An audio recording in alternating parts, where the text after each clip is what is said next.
기도하시겠습니다. 거룩하신 하나님 아버지, 거룩한 죄날에 살아계신 하나님 아버지 앞에 신령과 진정한 예배를 드리게 하여 주옵소서. 이 예배를 드린 모든 자들에게 하나님의 크신 은혜와 은총이 임하게 도와 주옵소서. 한국교회를 붙잡아 주시고 북녘에 무너진 하나님의 재난도 수축해 주시옵시고 이 땅에서 두 번 다시 동족 간의 전쟁이 일어나지 않도록 막아 주시옵소서. 저희 선선의 장벽이 하나님의 말씀으로 예수 그리스도의 능력으로 무너지게 하여 주시옵소서. 북한의 모든 전쟁 준비 물자들이 사용되지 못하도록 막아 주시옵소서. 북한의 공산주의자들의 세력들이 하나님의 심판을 받아 멸망받게 도와 주옵소서. 북녘 땅에 고통당하는 하나님의 백성들을 구원해 주시고 저 북녘 땅에도 하나님의 은혜와 평강이 속히 임하게 도와 주옵소서. 거룩하신 하나님 아버지, 이 남한 땅에도 대통령부터 살아계신 하나님을 두려워하는 자가 되게 도와 주옵소서. 정치 종교 지도자 또한 살아계신 하나님을 두려워하는 자들이 되게 도와 주옵소서. 하나님을 두려워하지 않는 어리석고 무지한 지도자들이 되지 않게 하여 주시옵소서. 거룩하신 하나님 아버지, 오늘날 이 나라를 불쌍히 여겨주시고 아버지 하나님, 이 대한민국을 버리지 말아 주시옵소서. 이 나라를 포기하지 말아 주시옵소서. 하나님의 주권으로 하나님의 공의로 이 나라를 다스려 주시옵소서. 이 땅에 불법과 불의가 사라지게 도와주시고 동성애법과 차별금지법이 국회를 통과하지 않도록 온전히 막아 주시옵소서. 오늘날 이 땅에 코로나의 악병으로 인해서 온 세상이 두려움에 떨고 있습니다. 아버지 하나님, 이 코로나 바이러스 질병을 속히 멈추하여 주시옵소서. 더 이상 이 나라의 경제가 무너지지 않게 해주옵소서. 아버지 하나님, 마지막 때는 이러한 질병과 전염병이 퍼질 것이라고 했지만 아버지 하나님, 진실로 이 백성들이 하나님을 온전히 믿는 거룩한 하나님의 나라가 되지 못하고 있습니다. 아버지 하나님, 이 대한민국에 하나님을 믿고 예수를 믿고 순교한 순교자들의 피를 생각해서 예수님 오실 때까지 다시 한번 이 나라가 하나님의 은혜에 붙잡혀서 온 세계 만방에 다시 오실 예수를 전하고 오직 예수 신앙을 전할 수 있도록 은혜를 하려 주시옵소서. 거룩하신 하나님 아버지, 이 나라를 포기하지 말아 주시옵소서. 이 백성을 버리지 말아 주시옵소서.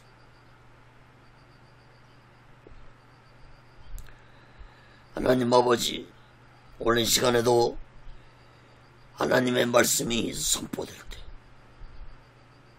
이 말씀이 땅 끝까지 전파되게 도와 주시옵소서.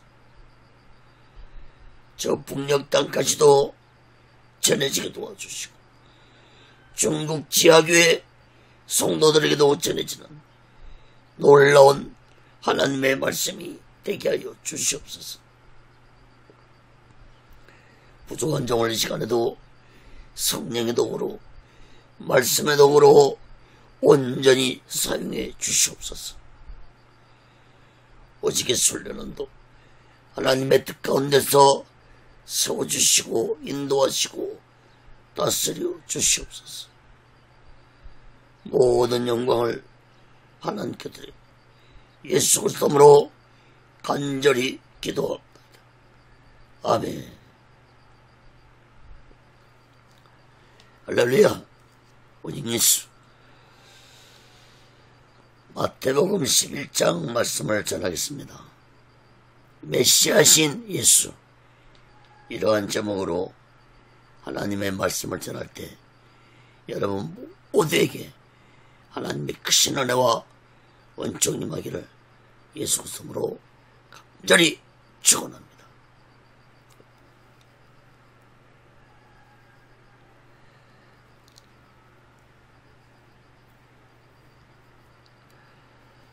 사랑하는 여러분, 예수님은 구약 성경에서 수천 년 동안 메시아에 대해서 예언을 하셨습니다. 그 메시아가 곧 예수님이십니다. 메시아와 그리스도는 기름 부음 받은 자라는 같은 의미의 말입니다. 그리스도는 헬라어고 메시아는 히브리어입니다. 유대 민족들의 소망은 메시아가 이 세상에 오시는 것이었습니다. 지금도 저 유대인들은 예루살렘의 동국의 벽에서 울면서 메시아가 오기를 기도하고 있습니다. 저 유대인들이 메시아를 기다리고 있는 것은 정치적인 메시아를 기다리고 있는 것입니다. 그렇기 때문에 저 유대인들은 예수를 메시아로 인정하지 않습니다. 유대인들은 십자가에서 비참하게 죽은 예수를 도저히 인정할 수 없었던 것입니다. 이사야 53장의 구약 성경에 정확히 예언한 대로 예수님이 십자가에서 분명하게 뜻을 이루시고 죽으셨는데도 저 유대인들은 예수를 메시아로 인정하지 않습니다. 사랑하는 여러분, 잘못된 가르침이 얼마나 무서운 것인지 저 유대인들을 통해서 우리는 깨달아야 할 것입니다. 성경에 그렇게 많이 기록했는데도 예수님이 성경의 기록대로 예언대로 이 세상에 오셨는데도 유대인들은 자신들 조상으로부터 대대로 가르침받은 대로 예수님을 메시아로 믿지 않고 있습니다. 여러분, 성경의 잘못된 가르침이 얼마나 무서운 것인지 깨달아야 할 것입니다. 저 이단들도 보세요.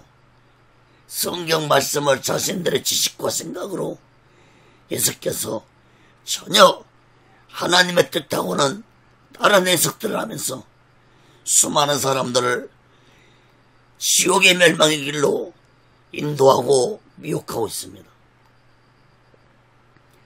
사랑하는 여러분, 우리 모두는 예수님은 성경에 예언된 메시아로 이 세상에 오셨다는 사실을 마음 깊이 깨닫고 오직 예수 마음과 오직 예수 신앙으로 살아가는 귀하고 복되고 지혜로운 자 되시기를 예수 그리스도로 간절히 축원합니다.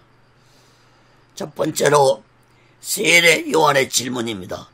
마태복음 11장에서 1절에서 6절까지 보면은 세례 요한은 헤롯 왕을 비판하다가 감옥에 갇히게 되었는데, 이때 세례 요한은 자신의 제자들을 예수께 보내어서 질문을 했습니다. 마태복음 11장 1절에서 6절 봅니다.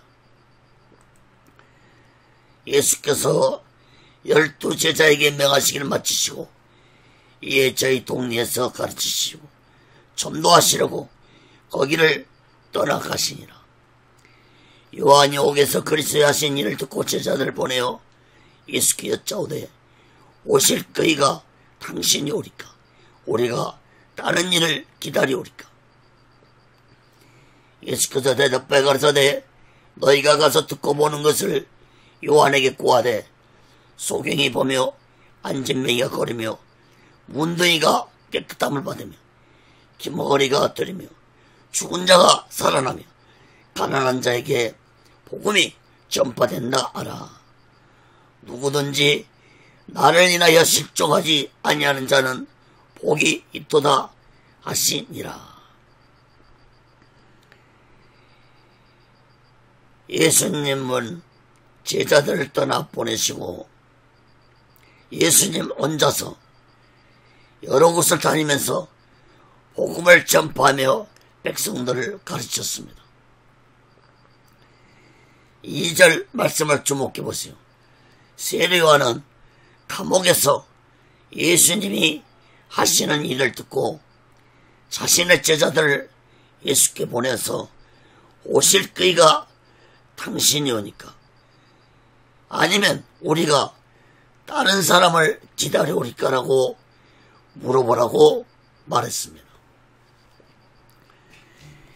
이것은 곧 예수님이 메시아십니까? 라는 말을 물어보라는 것입니다.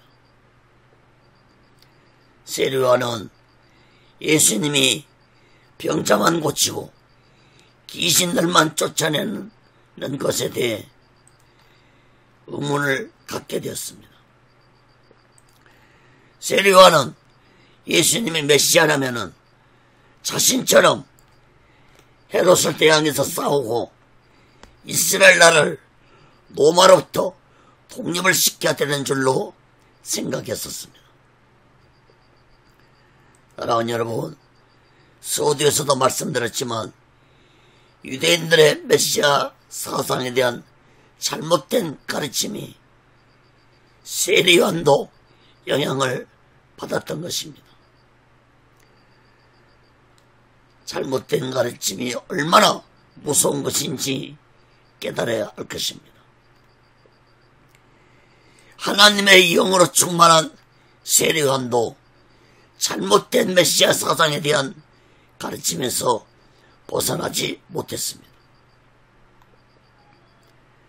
세례 요한은 자신은 정부와 싸워서 감옥에 갇혔는데 예수님은 여전히 병자나 고치고 귀신들을 쫓아내는 일만 하는 것을 보고 세례 요한은 자신의 제자들을 보내서 정말 당신이 메시아십니까? 라고 물어보라고 제자들을 보낸 것입니다.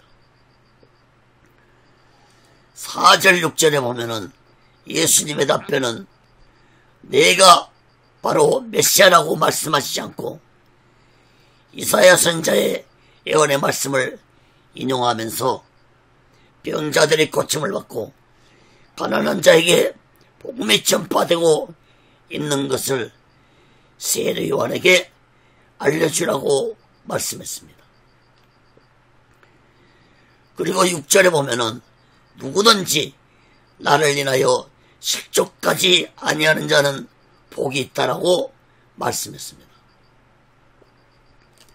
사랑하는 여러분, 이 말씀은 세례 요한뿐만 아니라 세례 요한의 제자들을 포함해서 모든 자들에게 오늘날 우리들에게도 주어진 말씀입니다. 다시 말해서 예수님은 자신을 메시아로 믿지 못해서 믿음이 실족하는 어리석은 자들이 되지 말라는 말씀이었습니다. 사랑하는 여러분, 다시 또 말씀드립니다. 잘못된 가르침이 얼마나 무서운 것인지 저 유대인들의 메시아 사상을 보고 우리는 깨달아야 할 것입니다. 결국 유대인들의 잘못된 메시아 사상이 예수 그리스도를 십자가에 못 박아 죽였다는 사실을 우리들은 마음 깊이 깨닫고 우리 모두는 올바른 성경의 가르침을 받아 오직 예수만과 오직 예수 신앙으로 살아가는 귀하고 복되고 지혜로운 자 되시기를 예수 그리스도로 간절히 축원합니다.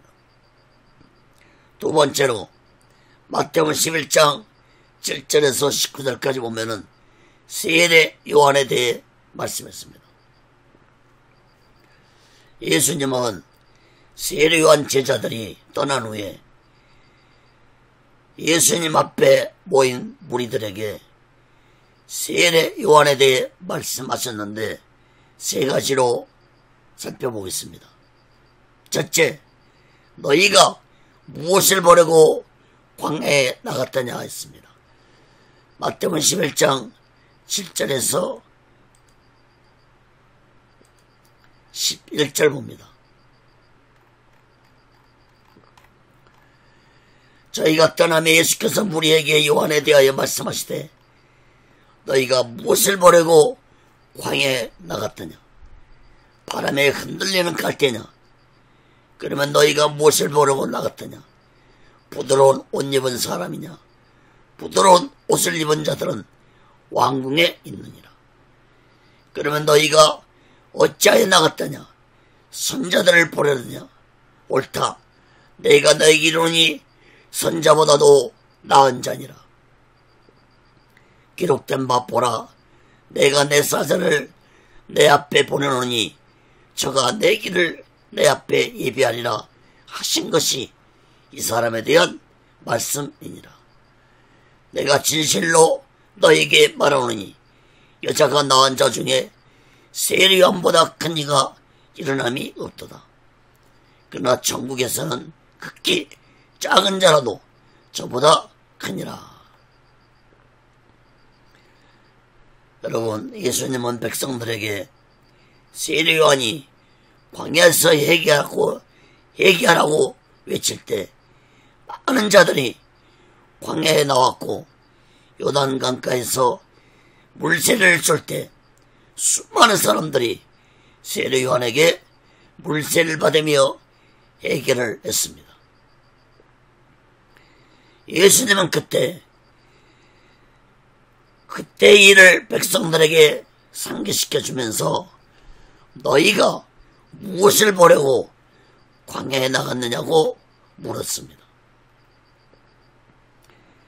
예수님은 세 가지로 질문했습니다. 바람에 흔들리는 갈대를 보려고 나갔더냐? 아니면 부드러운 옷을 입은 사람을 보려고 나갔더냐? 아니면 선지자를 보려고 나갔더냐? 예수님의 이러한 질문은 곧 너희들이 세례 요한을 너희들과 똑같은 인간으로 보았다면 잘못 본 것이라는 것을 말씀을 하신 것입니다. 다시 말해서 세례 요한은 너희들처럼 바람에 흔들리는 갈대 같은 마음을 가진 자도 아니며 부귀경화 권세를 추구하는 자도 아니고 선자 중에서도 가장 으뜸인 선자라고 예수님은 말씀을 하셨습니다. 특히 예수님은 10절에서 구약에서 말라기 선자가 예언한 대로 세례 요한은 예수님 자신의 길을 예비하러 온 자라고 말씀했습니다.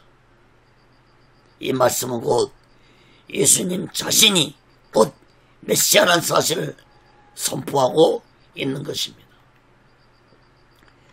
11절 말씀도 주목해 보시기 바랍니다. 예수님은 세례 요한이 여자가 낳은 자 중에 가장 큰 자라고 말씀했습니다. 왜 그렇습니까?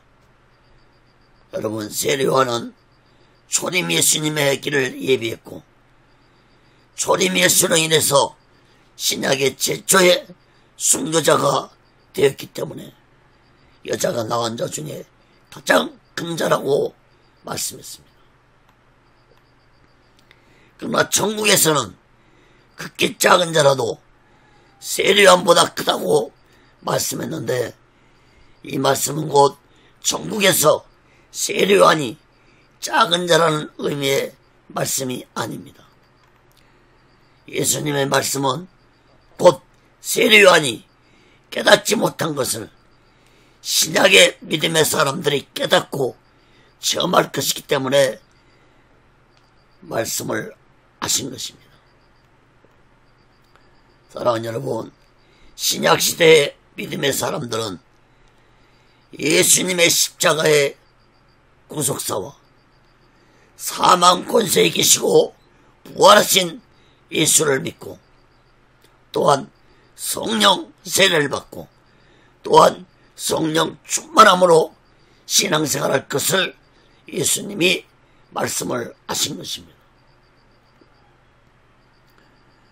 사랑하는 여러분, 세례 요한은 짧은 30년 인생의 세월을 오직 예수를 위해 살다가 오직 예수를 위해 순교한 위대한 자였습니다.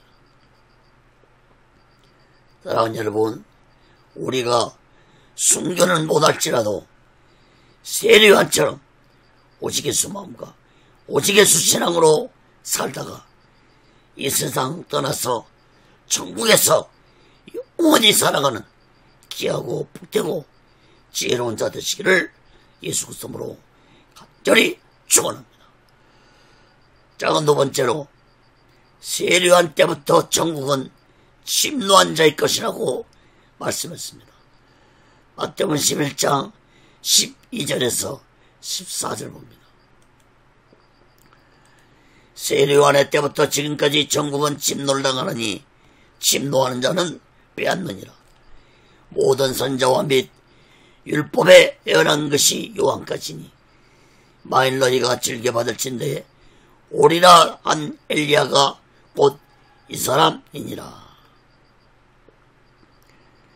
예수님은 12절에서 이제 세례 요한 때부터 천국은 침노를 당하고 침노한 자가 차지할 것이라고 말씀했습니다.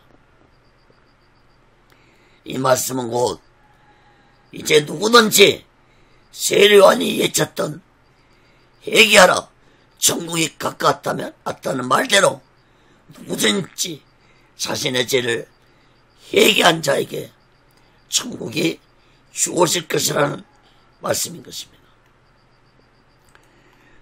특히 13절에서 예수님은 구약의 선자를 통해서 선포된 모든 율법과 예언이 세례 요한을 끝으로 끝났다는 것을 선포했습니다.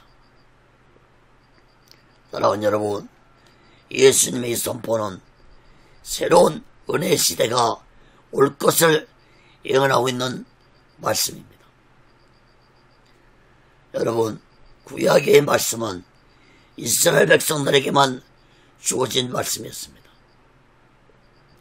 그러나 이제 예수님이 오신 후로는 이방인들도 누구든지 예수를 믿고 하나님의 말씀을 듣고 회개하면 천국에 들어갈 수 있는 길이 열렸다는 것을 예수님은 지금 선포하고 있는 것입니다. 또한 예수님은 14절에서 세례 요한은 구약 성경 말라기에서 예언한 엘리야 선지자였다고 말씀했습니다. 이 말씀은 곧 죽었던 엘리야가 살아왔다는 말씀이 아니라 엘리야 같은 능력으로 메시아의 길을 예비하러 온 자가 바로 세례 요한이라는 것을 예수님은 말씀을 하신 것입니다. 사랑하는 여러분, 예수님은 당시에 사람들이 세례요한도 알아보지 못하고 메시아로 오신 예수도 알아보지 못한 어리석고 무지한 자들을 15절부터 책망을 하셨습니다. 세 번째 말씀 봅니다. 귀 있는 자는 들을지어다 말씀했습니다. 마태복음 11장 15절에서 19절 봅니다. 귀 있는 자는 들을지어다. 이 세대를 무엇으로 비유할꼬? 비유컨대 아이들이 장터에 앉아 제 동물을 불러가로되 우리가 너희를 향하여 비를 불어도 너희가 춤추지 않고 우리가 예곡하여도 너희가 가슴을 찌지 아니했던가 같도다.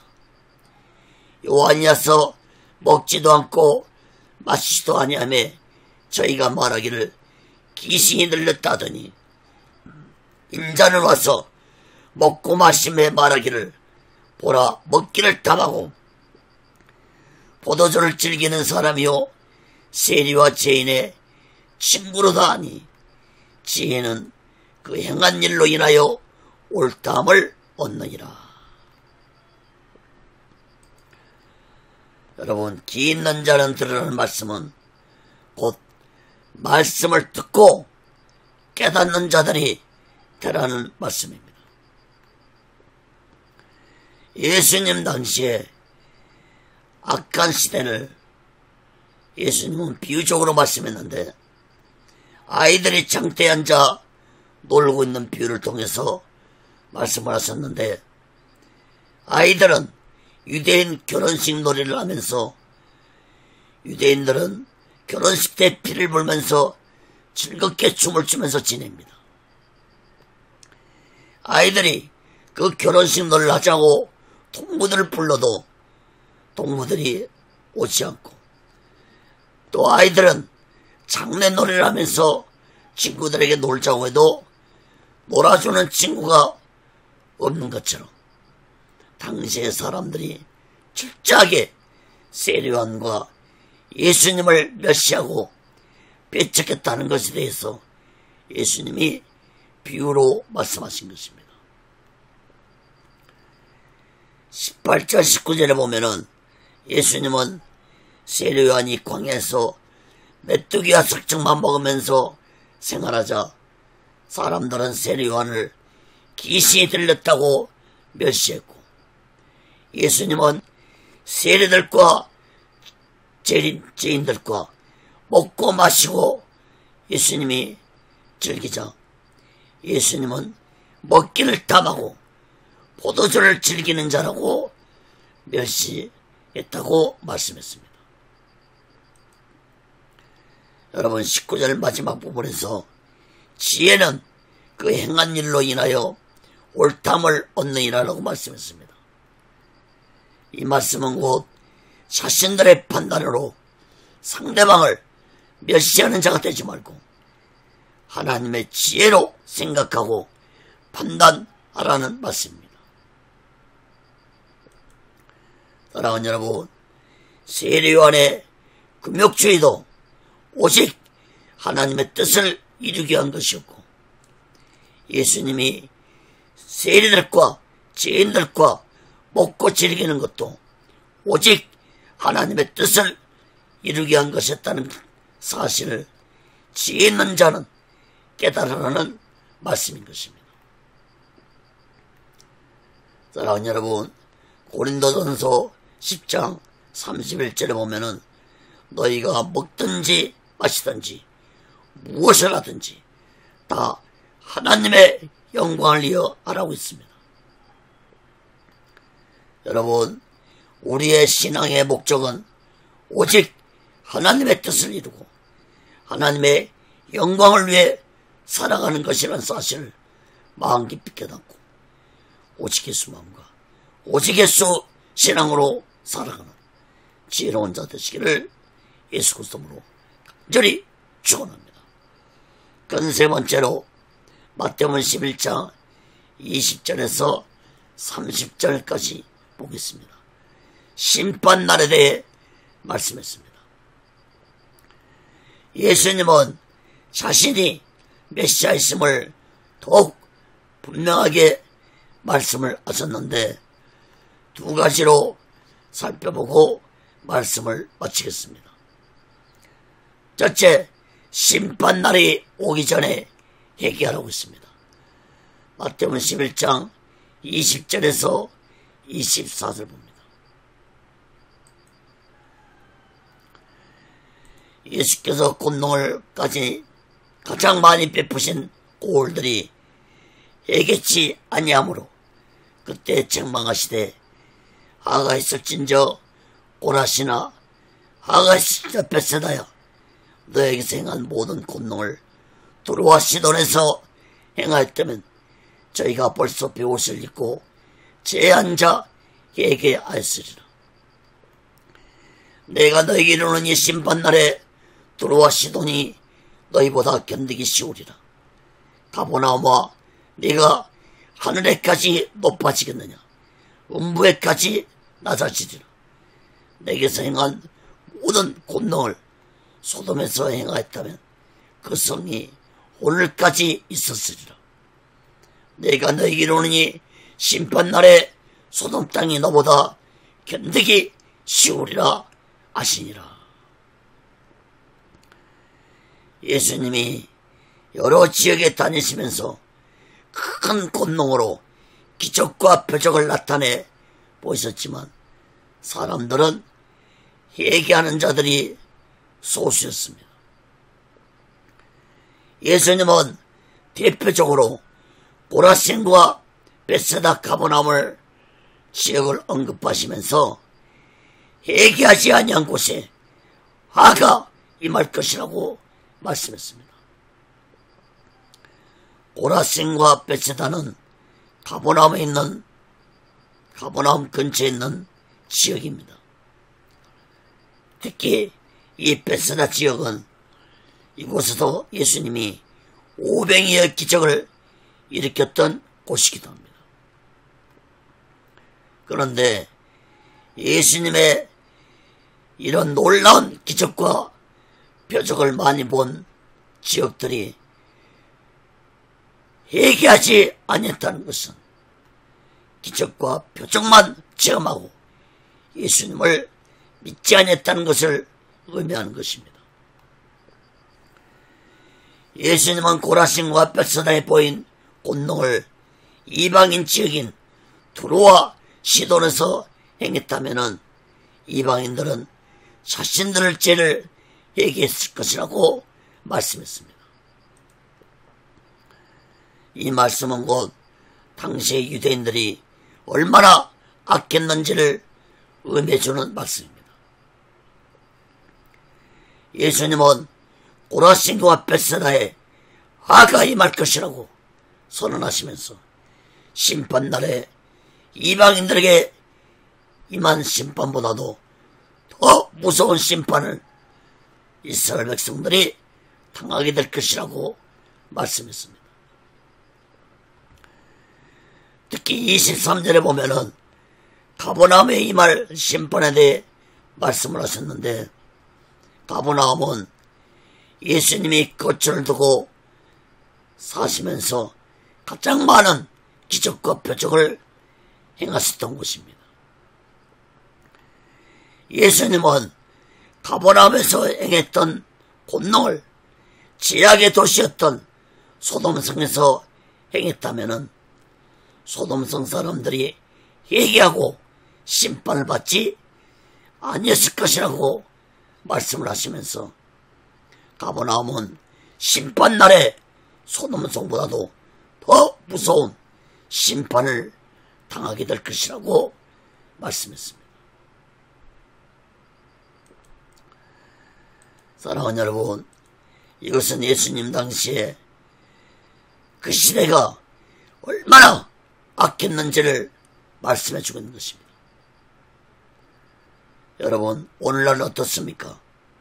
오늘날은 예수님 시대보다도 더 악한 시대가 되어가고 있습니다.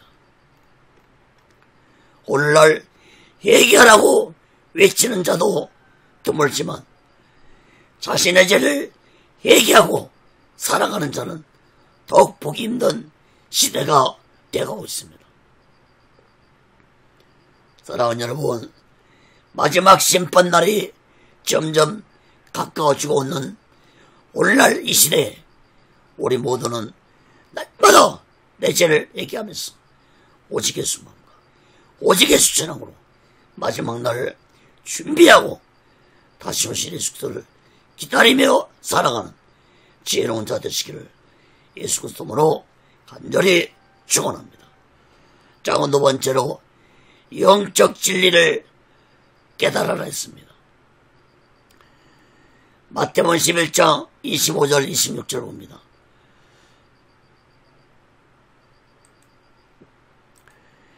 영적 진리를 깨닫는 자가 되기 위해서는 세 가지로 살펴보고 말씀을 마치겠습니다. 영적 진리를 깨닫는 자가 되기 위해서는 어린아이 같은 믿음을 가져야 됩니다. 마태복음 11장 25절 26절 봅니다. 그때 예수께서 대답해 가르사대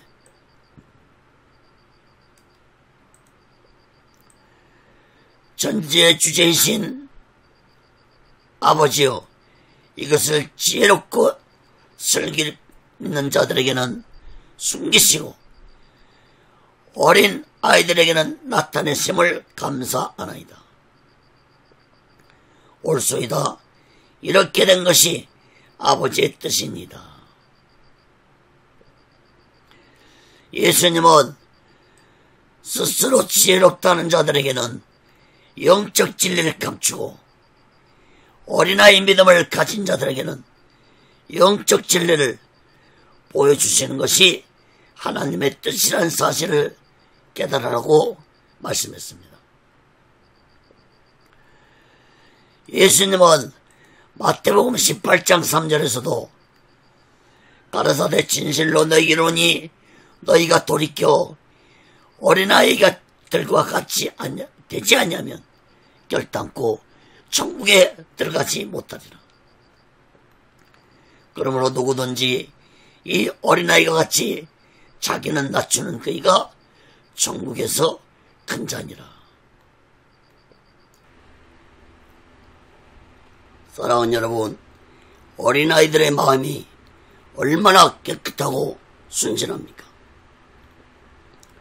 여러분, 영적 세계에서도 어린아이 같은 마음을 가지지 아니한다면 영적 진리를 깨닫지 못한다는 사실을 우리들은 마음 깊이 깨닫고 우리 모두 다 어린아이 같은 마음을 가지고 오직 예수 마음과 오직 예수 신앙으로 살아가는 지혜로운 자 되시기를 예수 그리스도로 간절히 축원합니다.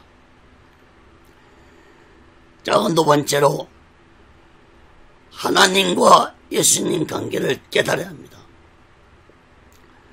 마태복음 11장 27절 봅니다. 여러분, 두 번째 영적 진리는 하나님과 예수님 관계를 반드시 깨달아야만이 영적 진리를 깨달을 수 있습니다. 마태복음 11장 27절 봅니다. 내 아버지께서 모든 것을 내게 주셨으니 아버지 외에는 아들을 아는 자가 없고 아들과 또 아들의 소원대로 계시를 받는 자 외에는 아버지를 아는 자가 없느니라.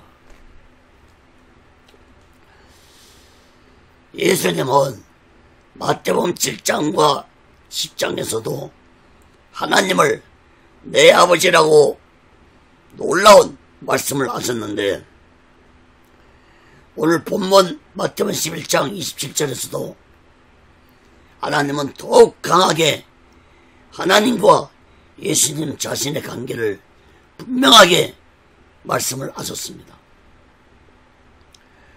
본문 안절에서만 아버지라는 말씀이 3번 언급되고 있고 아들이라는 말씀이 3번 언급되고 있습니다.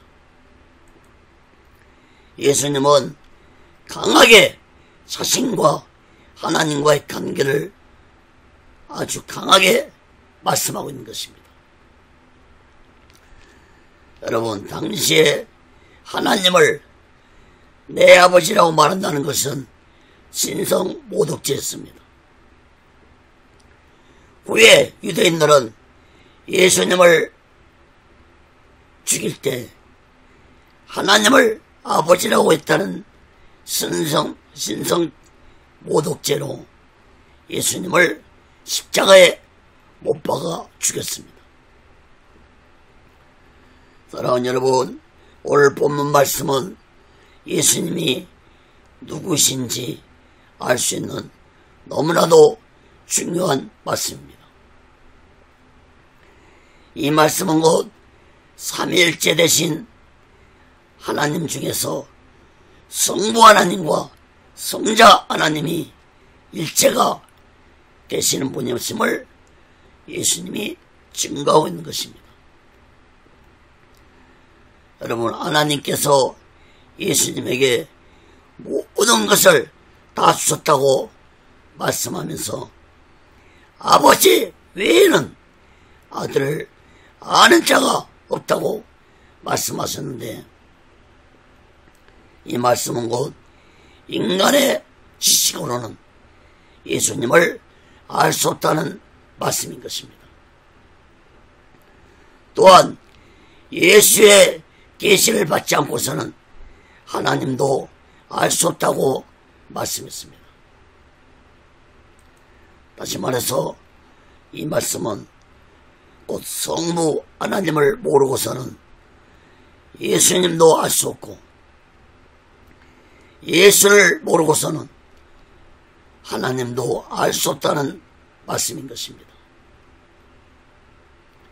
다시 거듭 말씀드린다면 성부 하나님과 성자 하나님은 하나라는 사실을 말씀하신 것입니다. 당시에 예수님의 이 말씀은 참으로 놀라운 말씀이었습니다. 나중에 예수님은 또 이런 말씀을 하자 유대인들이 돌로 치려고 했습니다. 요한복음 10장 30절에서 31절 봅니다. 나와 아버지는 하나이라 하신데 유대인들이 다시 돌을 들어 치려 하거늘. 사랑하는 여러분, 예수가 누구신지 제대로 알려면은 구약에 증거되고 있는 하나님에 대해 알아야 할 것이고, 하나님에 대해 제대로 알려면은 신약에 증거되고 있는 예수에 대해서 제대로 알아야 할 것입니다. 요한복음 1장 2절에 보면은 예수님은 태초부터 하나님과 함께 계셨다고 했습니다. 다시 말해서 세상을 창조하실 때부터 예수님은 함께 계셨던 성자 예수님이었습니다. 사랑하는 여러분, 하나님은 성부 하나님, 성자 예수님, 성령 하나님으로 삼위가 하나로 일체되시는 분이심을 깨닫기 바랍니다. 삼위일체를 부인한 자는 진실로 이단이라고 해도 될 것입니다.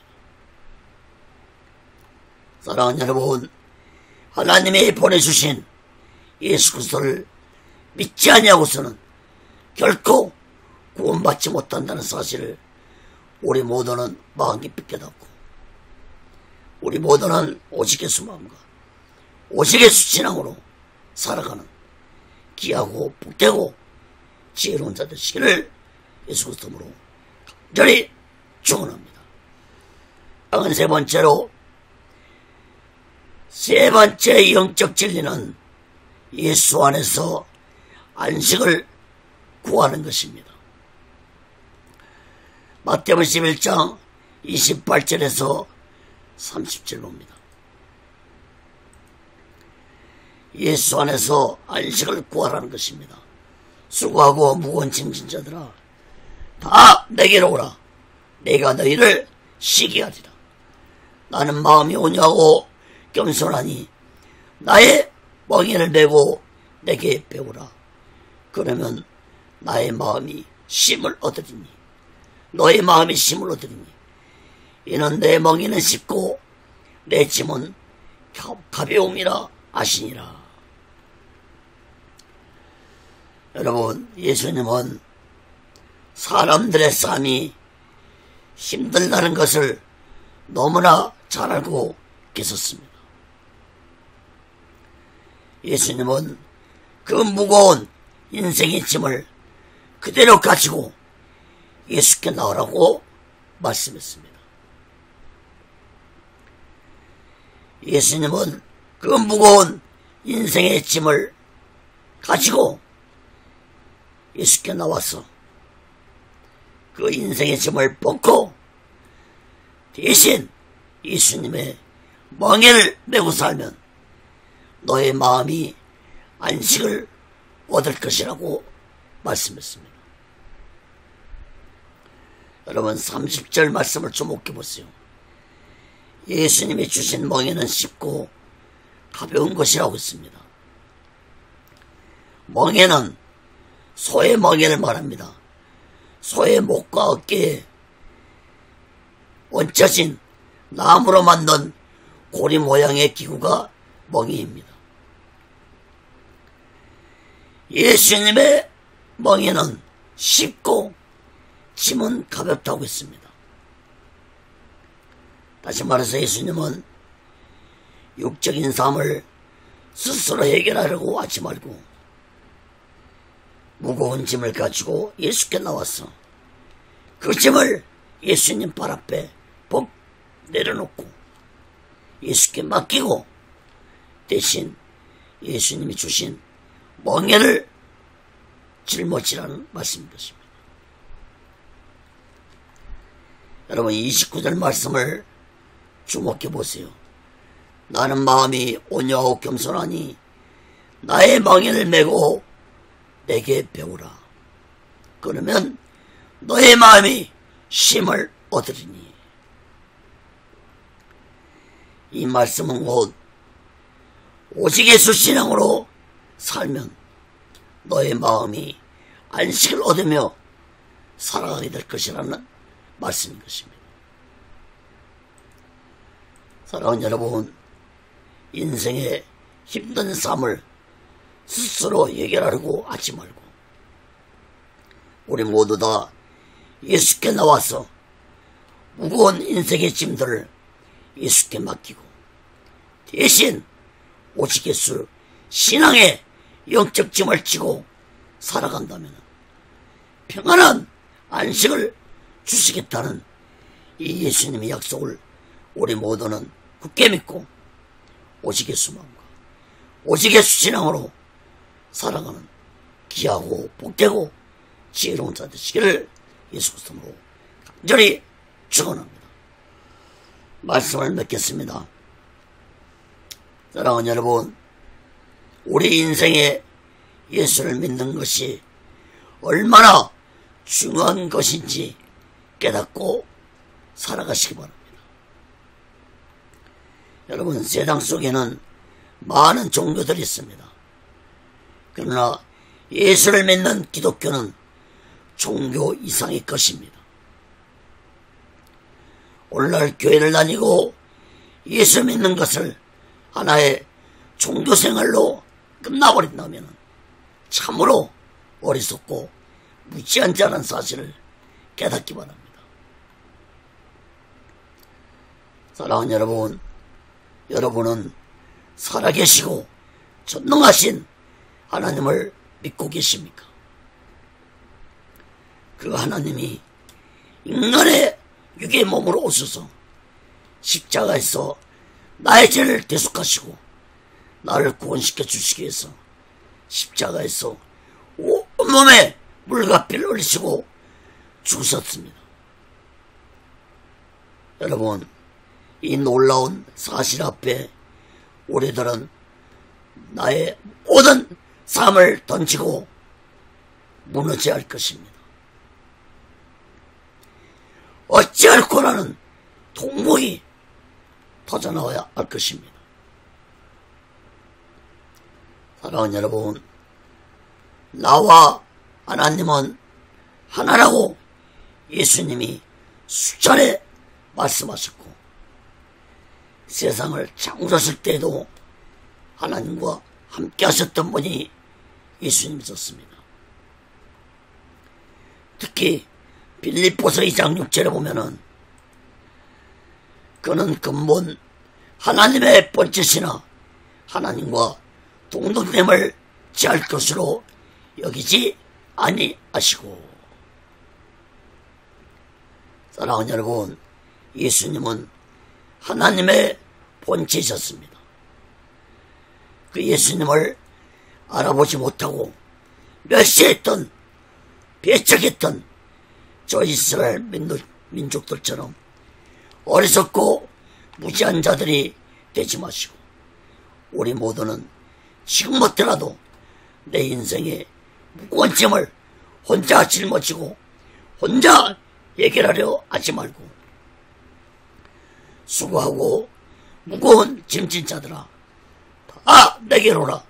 내가 너희를 쉬게 하리라는 예수님의 약속을 굳게 믿고 나의 무거운 인생의 모든 짐을 예수께 맡기고 메시아 되신 예수 그리스도를 굳게 믿고 오직 예수 마음과 오직 예수 신앙으로 살아가는 귀하고 복되고 지혜로운 자 되시기를 예수 그리스도로 간절히 축원합니다. 기도하겠습니다. 거룩하신 하나님 아버지, 예수님은 성자 하나님이셨습니다. 예수님은 하나님의 본체로서 인간의 육을 입으시고 이 땅에 오셔서 나를 구원하시기 위해서 십자가 위에서 온몸을 갈갈이 찌시고 온몸에 물과 피를 흘리시고 죽으셨다는 사실을 우리들은 마음 깊이 깨닫고 이 힘든 세상 예수께 나와서 나의 모든 무거운 짐을 예수께 맡기고 예수님이 주신 멍에를 짊어지고 오직 예수 마음과 오직 예수 신앙으로 살아가는 지혜로운 자들 되게 도와 주옵소서. 오직 예수 훈련도 세워주시고 인도하시고 다스려 주시옵소서. 모든 영광을 하나님께 드리며 예수 그리스도로 간절히 기도합니다. 아멘.